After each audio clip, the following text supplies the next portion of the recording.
Record. Aí, estamos gravando. Página 73 de Geografia, ok? Então, nós temos uma introdução ali a respeito das fontes renováveis, que são as hidrelétricas, né? Se trata exatamente, diretamente com a água. A água é renovável, é um recurso, né, que se renova sempre, graças a Deus, né? E depois nós vamos contextualizar isso com notícias, né, mais recentes aqui, como por exemplo, que o Brasil estuda construir usina binacional com Bolívia, inspirada em Itaipu. Olha só, né, cara, entender dos dois países. E claro que sim, tem a probabilidade disso acontecer. Então, tá aqui uma notícia da aqui da vamos ver de onde é aqui, do UOL, né, a agência UOL, né, e tá aqui, ó, Agência Brasil, do dia 14/2/2020, né, escrita, não tá escrita aqui a imagem do Newton Rolim da Itaipu, não sei quem escreveu aqui, não está escrito aqui, talvez seja uma notícia imediata, mas não pode ser, tem que ter um, né, da própria Agência Brasil, como eles denominam aqui, né? Pode ser, pode ser.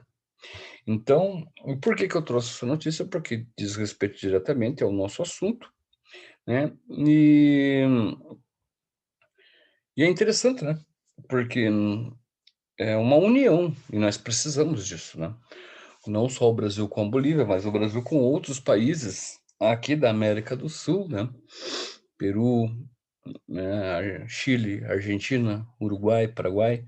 Por quê? Porque esse assunto, ele é muito polêmico, porque se trata especificamente disso daqui, ó, água e água doce, né? Água que gera energia, mas é a mesma água que nos mata, né? Mata a sede. Nos mata não, né? Mata a nossa sede, né? Serve para tudo o que nós possamos imaginar, né, com relação à nossa sobrevivência. Não sei se vocês sabem, mas no mundo 70% é constituído de água, 30% de terra. Desses 70% de água, apenas 5 é doce, né? O resto é tudo água salgada, oceanos e coisa e tal. Então, é muito por que que nós temos uma relação tão grande? Porque primeiramente nós somos seres humanos, né? Aliás, primeiramente somos animais e, como todos os animais, necessitamos da água para a nossa sobrevivência. É interessante que tanto nós quanto os animais temos o corpo constituído de 70% água e 30% matéria. Muita coincidência, né? Bacana isso. Então, peguem a apostila, porque eu tenho que trabalhar a apostila com vocês, e nós temos a introdução ao seguinte, ó. A energia hidrelétrica é gerada através de uma barragem feita em um rio, olha aqui, isso aqui é uma barragem feita em um rio de grande porte aqui, né?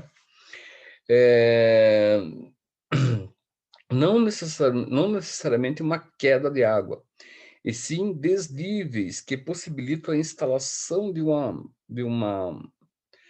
barragem conforme uma represa e crie uma queda artificial. Isso aqui, ó, não precisa ser um grande desnível como uma cachoeira, um grande desnível como uma cachoeira, mas não. Basta você ter aqui, né, uma espécie de barragem que tenha uma caída, né, que gire, tá? Que faça girar aqui, né, a um maquinário que esse vai, né, posteriormente, através da força, gerar energia. É isso que se trata. Trata-se de uma forma de energia relativamente limpa, barata e renovável de obtenção de energia, havendo consequências ambientais apenas na construção das barragens e no consequente represamento da água, que inunda florestas, caso da Tucuruí, no Pará, Itaipu, no Paraná, e Balbina, no Amazonas.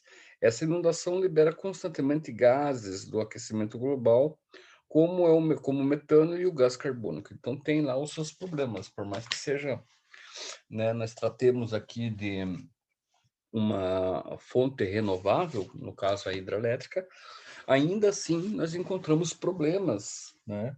Por que que nós encontramos problemas? Porque isso daqui, pessoal, tá? Isso daqui não é e não faz parte da natureza, tá? Isso aqui, isso, não faz parte da natureza, né? Nós, seres humanos, interferimos nesse meio. Aí complica tudo, tá? Porque a natureza, ela é construída, ela se projeta, ela é construída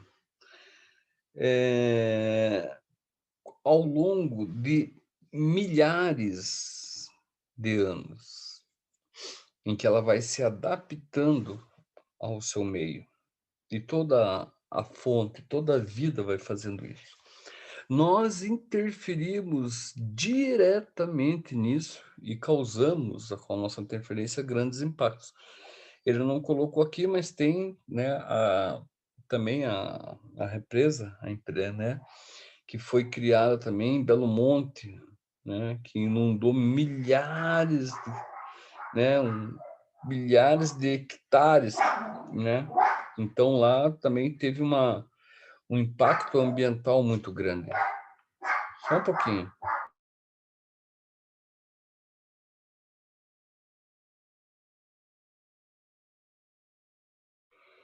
Então lá teve um impacto ambiental muito grande, né? Então todas essas relações, toda a nossa interferência na natureza, ela vai ter uma resposta, tá? Que muitas vezes está diretamente num retorno, né, violento também, tá? Porque nós mexemos aqui, mexemos ali, e isso tudo vai gerar, de uma certa forma, né, uma desarmonia com o nosso planeta. E a partir do momento que aconteça isto, né, nós estamos sujeitos a qualquer catástrofe, como tem acontecido recentemente, né? Vocês vejam, não sei onde que vocês moram, né, mas eu acho que a maioria aqui é São Paulo, tá? Então, eu não sei como que, mas aí provavelmente deva ter bastante, sofra bastante influência desse meio ambiente, né? Porque aqui é onde eu moro, em Curitiba, né? Isso é muito nítido. Aonde? Cara, em tudo, principalmente na questão do tempo, né? Nós aqui em Curitiba que vivemos 4 estações praticamente num dia só, tá? 4 estações, isso é verdade. Para quem não conhece aqui, é isso mesmo. É mais frio, né? Mas quando dá um calor muito forte.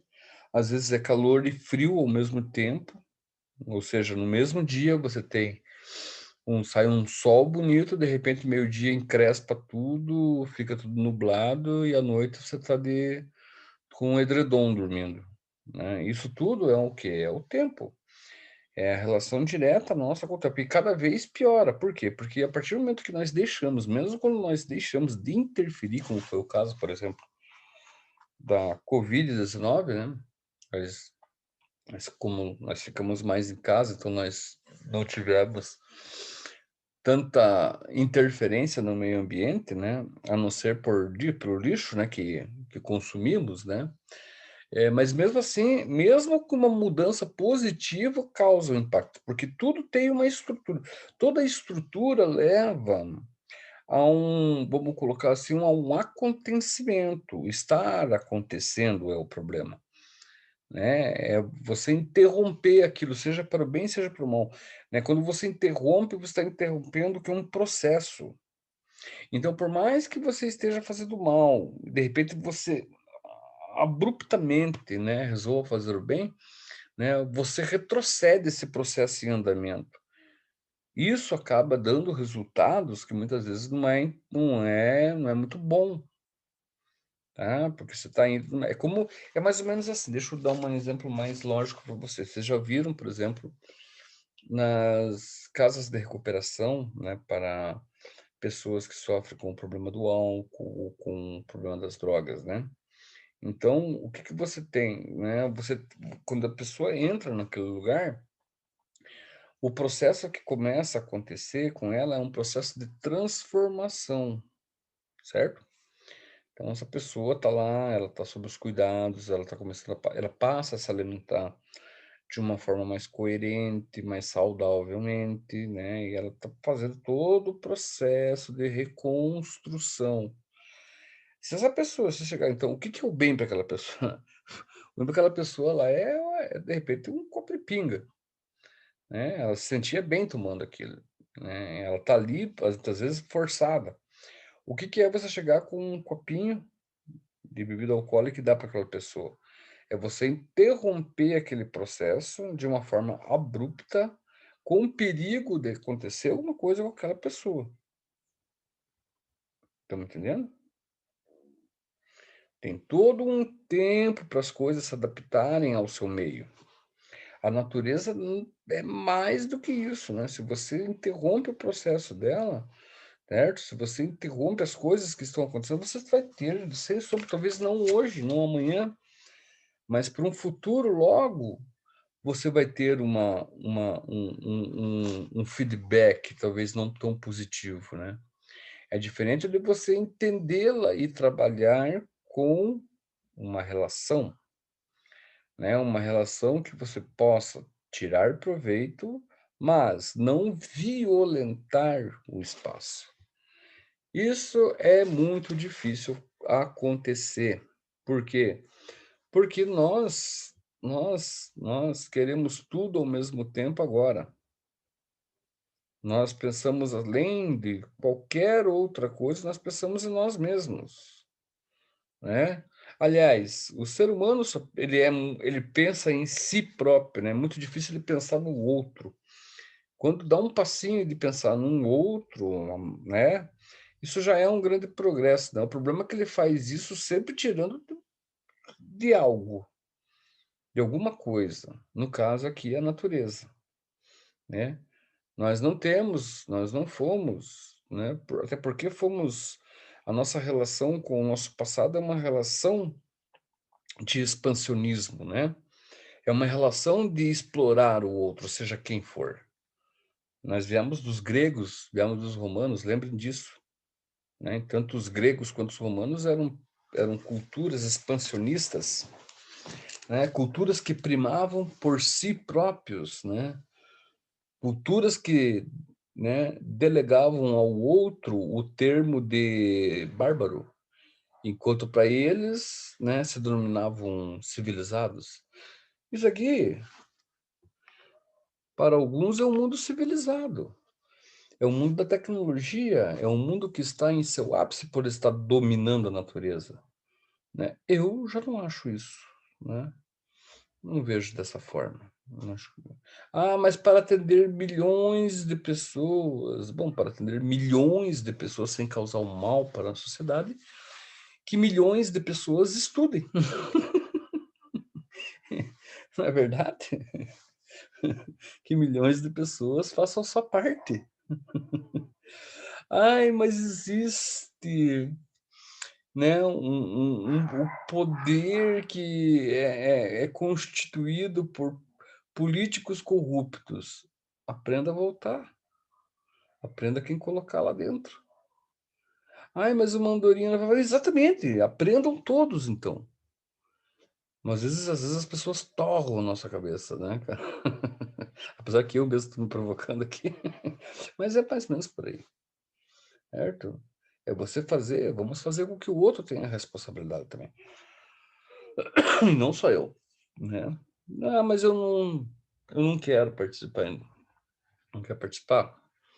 Não quer participar do quê? Né, de um momento de transição ou não quer participar depois que essa transição, né, seja, eh, ou passe a ser, né, uma cultura melhor do que a de hoje.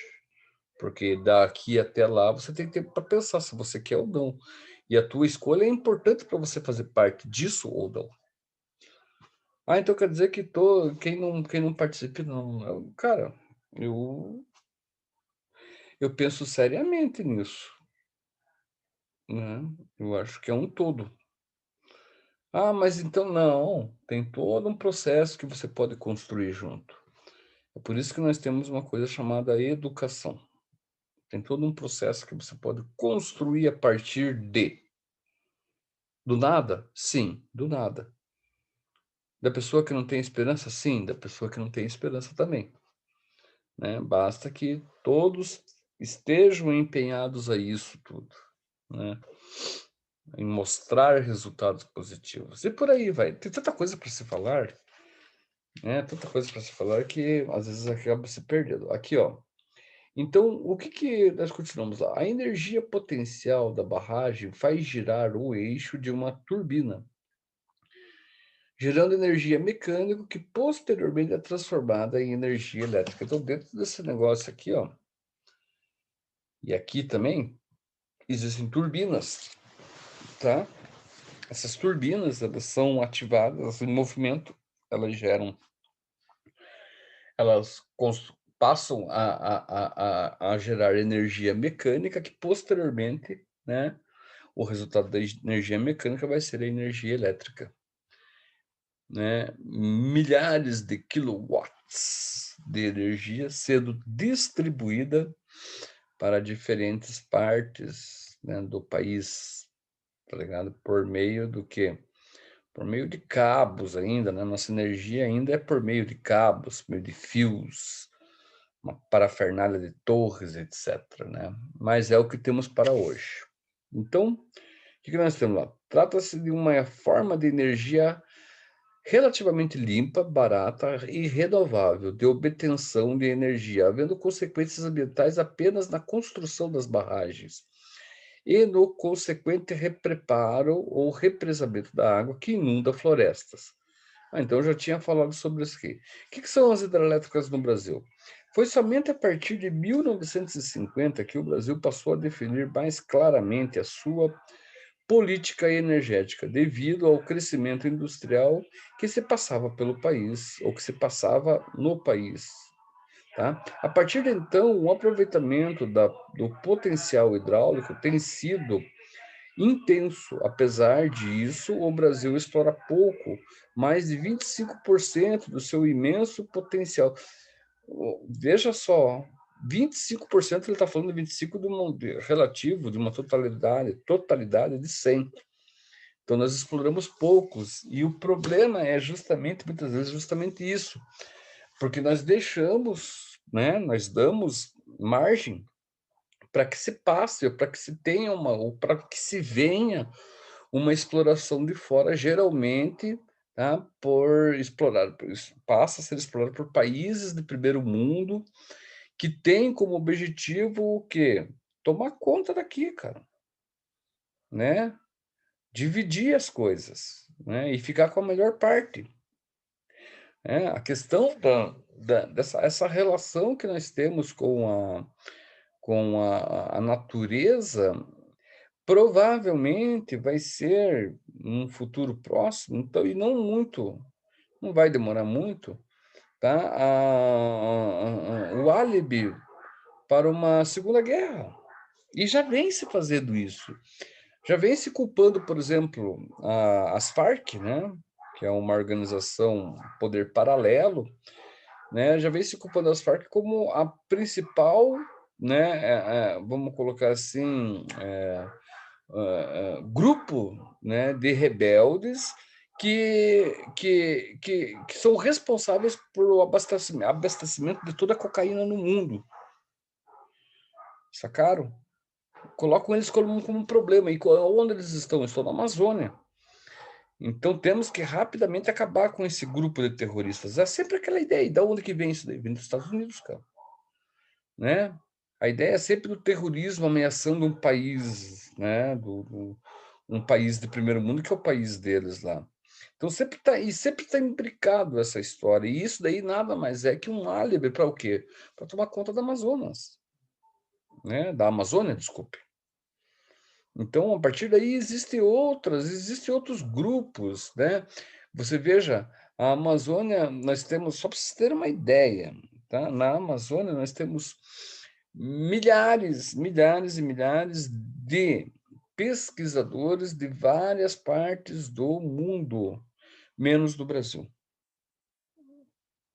Eu digo pesquisadores assim, com uma tecnologia avançada, né,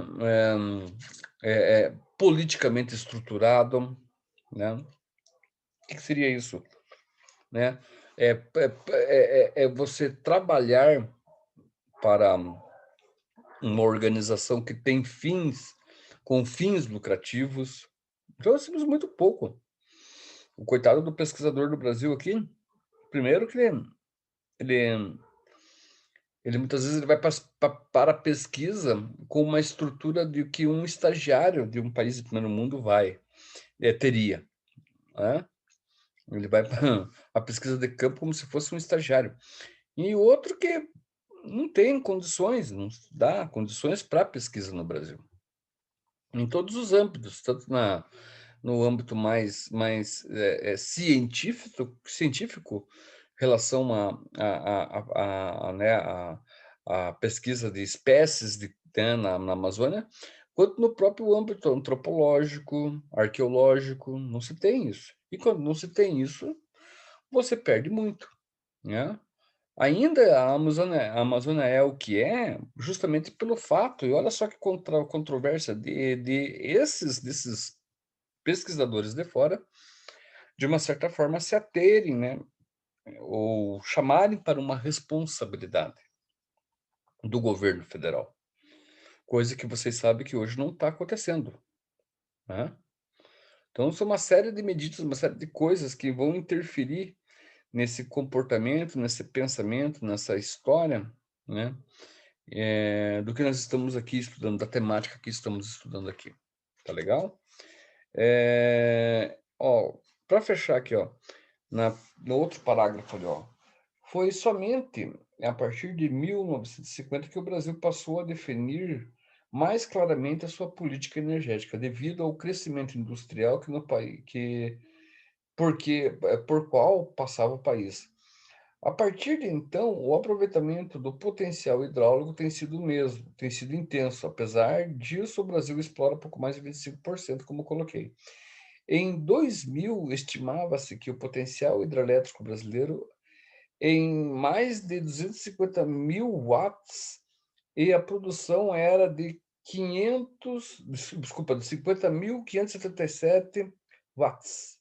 Olha lá, ó, sendo dividida a produção em 91% da indústria da usina hidrelétrica e 99% em usinas termoelétricas. Então, nós temos uma grande importância, né?